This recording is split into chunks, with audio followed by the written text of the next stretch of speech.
A lot of people have expressed interest in the earthen oven that we did in our last series, in an earlier episode. Today I want to take that idea to its most simple and extremely primitive form. I want to make an oven out of the least quantity of materials in the shortest possible time.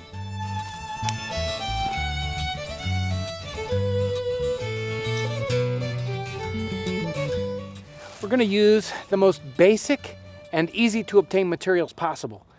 For the clay in this oven, we're going to use kitty litter, plain unscented clumping cat litter. You're probably going to need 2 bags or 50 pounds. I'm also going to use some play sand. This is just simple play sand you can get at your hardware store, at the building supply store, either place. I've got about 4 bags and they're about 25 pounds, so about 100 pounds of sand. We're going to need a few other things. You're going to need some water. I've found some straw here on the site, straw or dried grass. I've got some sticks here, some dried sticks. We're also going to need some bendy sticks. So earlier I cut up some light green saplings. You need something that can bend in that kind of a form, nice tight bend. You'll need a shovel and to fill in the gaps on our frame, we're going to use a little bit of scrap or old fabric. You'll probably want something that's not synthetic so it doesn't smell too bad when it burns up.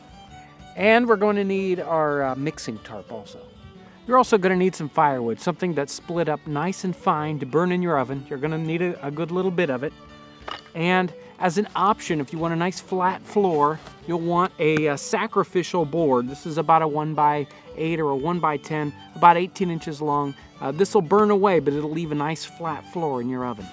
Let's get started. You need to make sure to pick a spot that's nice and level and not too close to tents or buildings. First thing we're going to do is make the floor of our oven. I'm going to take sticks, just dry sticks about 1/2 inch or 3/4 inch diameter. These sticks should give us a little bit of an insulating layer underneath our floor. On top of this, we're going to lay down a quick cob slab, about 1 inch thick or so, right on top of these sticks. We're going to make the cob just like last time. I've got about 2 scoops of sand down here on my tarp, and here's a scoop of the clay that's already been pre-moistened.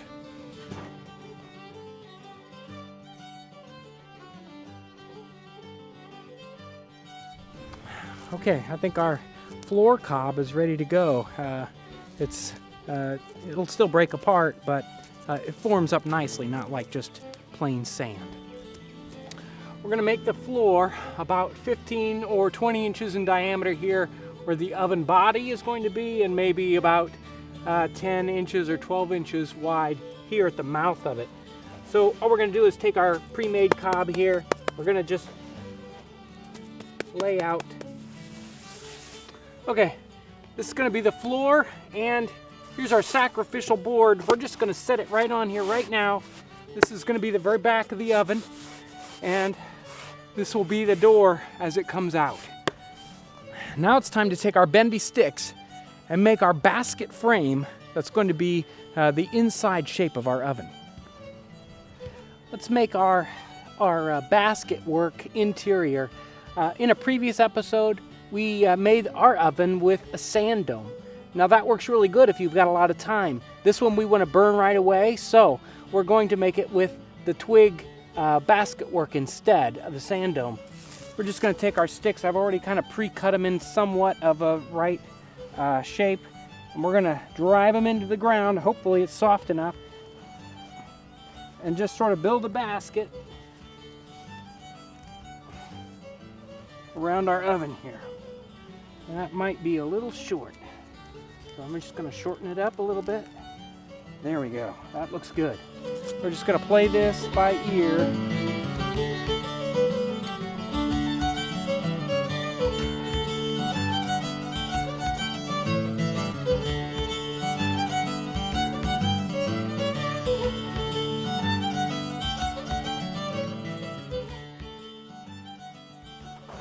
Now, obviously, I didn't make this for neatness or perfection. All this interior work is going to burn away, so it's just quick and dirty. Now it's time to make some cob, and then we can start putting it on the frame.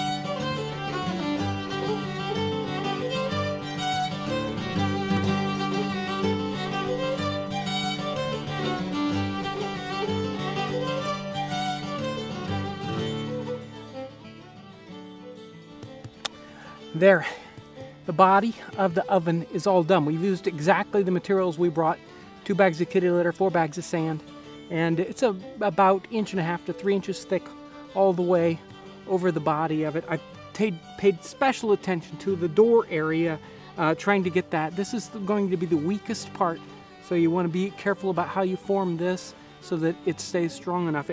You know, usually we would let this oven dry a day, 2, several weeks even before we fired it up. But we want to cook in this oven right away, and we're willing to break it. So let's start a fire in it right now to get this dried out. The trick to getting the fire going in this is that we want to start off small. We don't want to burn away our basket that's holding this up before this starts to get some dry strength. So we're going to start off with a small fire.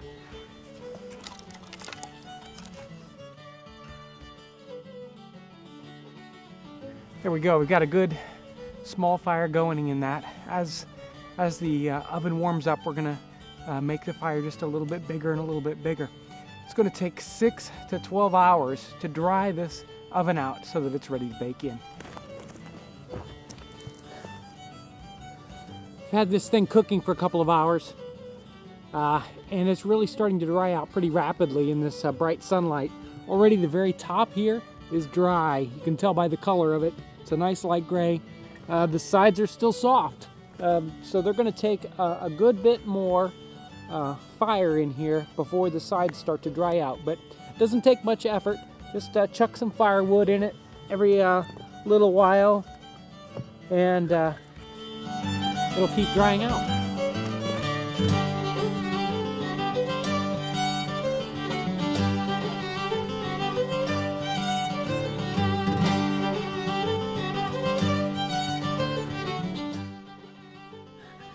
Our oven, it baked overnight with coals in it, and I got to it this morning and it was stone cold, but it looks very dry other than some very minor spots on the very back side. Everything's dry on the oven, so it's ready to bake in. I went ahead and restarted the fire this morning. It's been going about an hour. I got some nice hot coals in there, and the oven's already feels like it's pretty much up to temperature, nice and warm on the top. Now what we have to worry about is a door. Now, you could come prepared with a door all ready to use. You can build your oven and have the door made so that it'll fit right up against the door. You don't want to build it your oven so the door fits on the inside, because it'll shrink just a little bit and then your door won't fit. But if you build it so your door will fit right up against the mouth of the oven, that'll work if you come with a pre-made door. Now, if you don't come with a pre-made door, then you can use something else, something on hand. I've got here a bannock board, will likely work as your door, or if you don't have that, maybe a big split of firewood will work as your door. It's time for me to get this thing ready and put some bread dough in it and see if we can bake some bread.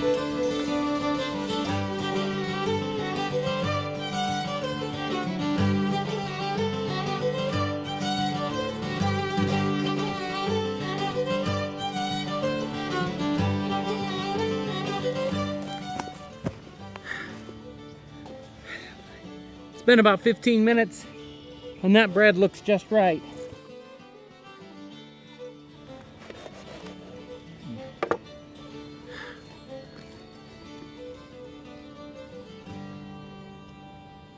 That's great.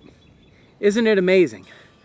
From nothing to a baked loaf of bread in less than 24 hours.